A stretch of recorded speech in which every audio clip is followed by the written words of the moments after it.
Have you ever walked into a staff meeting knowing it's about to blow up? You have two staff members that aren't talking to each other. Your receptionist is giving you the cold shoulder, and you're wondering, do I risk confrontation or do I risk losing my team? Most pastors don't burn out from their preaching or their busy schedule. They burn out because of unresolved staff conflict.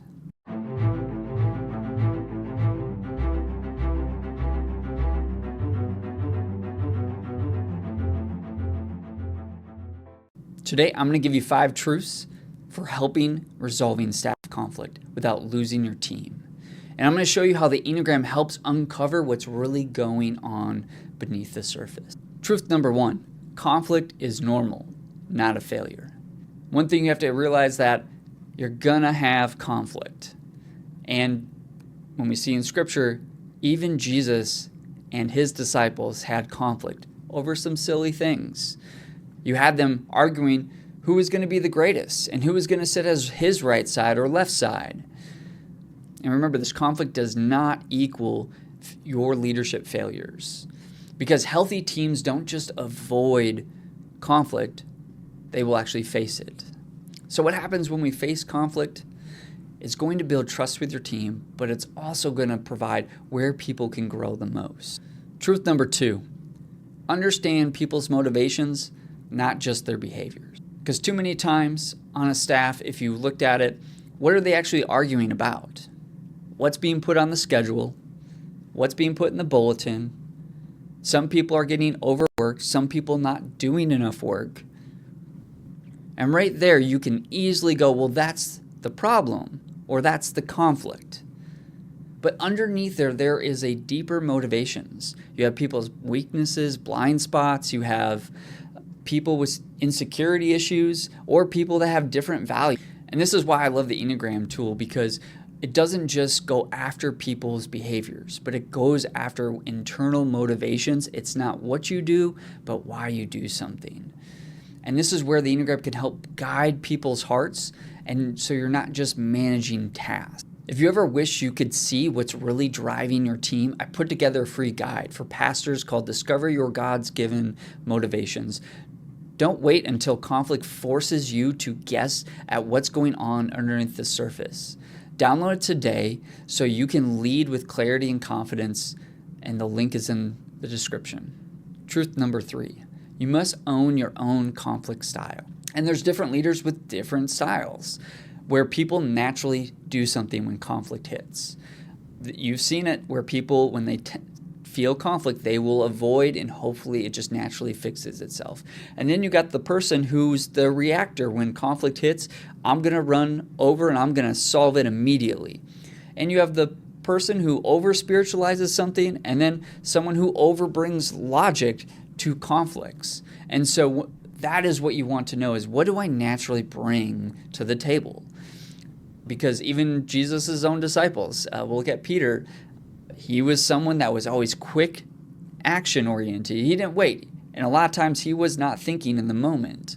Even when you think about the Garden of Gethsemane, Jesus is sitting there about to get arrested, and here Peter swings out a sword, and he's ready to chop off someone's ear.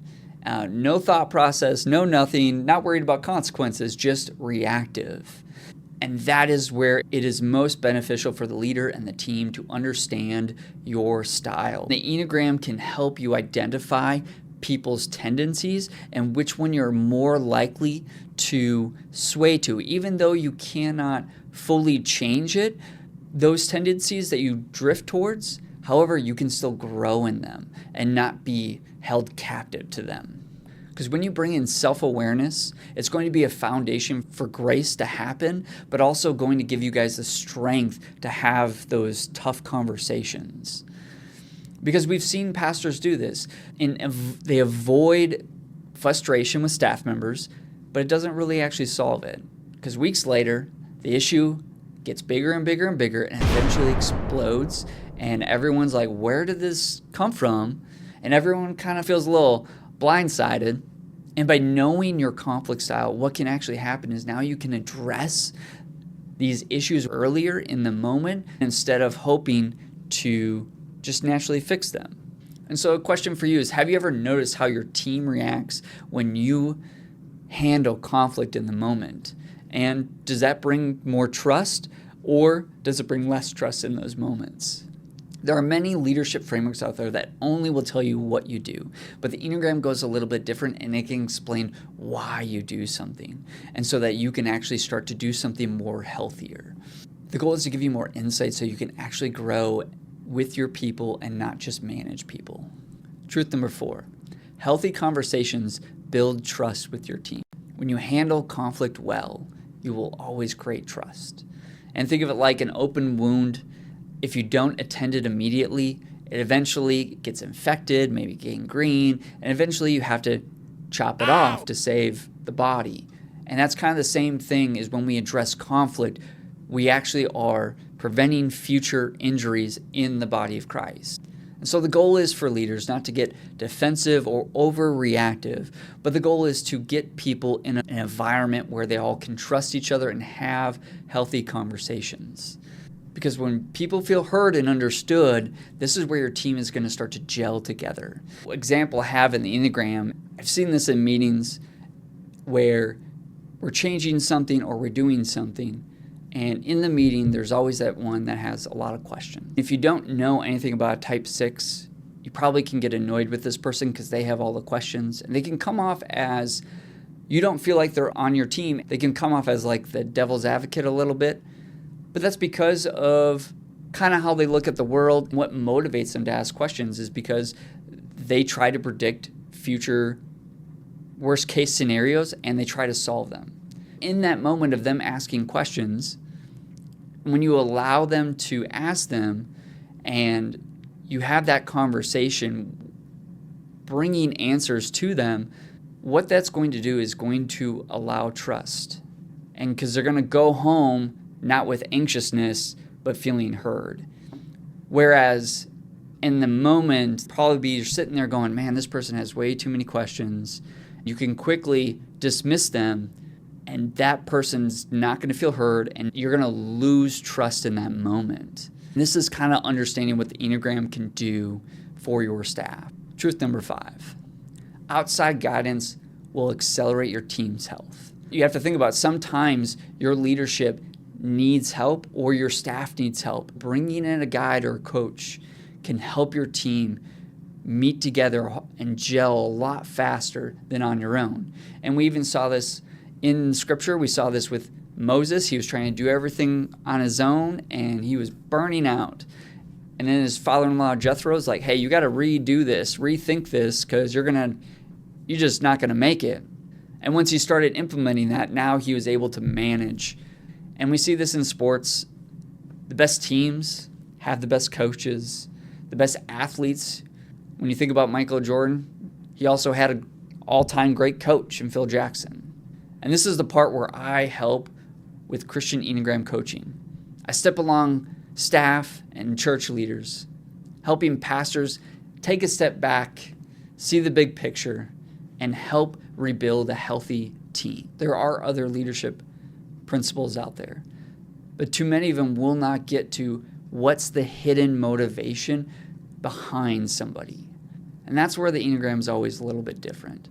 It gets beneath the surface level and gives a language to what is happening internally and beneath the surface. It helps with pastors and church leaders to understand their team's real motivations, and this is going to help you build trust for the future. If you'd like help navigating conflict with your own team, don't wait till the next crisis. Book your free discovery call today and let's start strengthening your staff before conflict costs you someone valuable. The link is in the description. Remember this Bible verse, Ephesians chapter 4, verse 3. Make every effort to keep yourself united in the Spirit, binding yourself together with peace.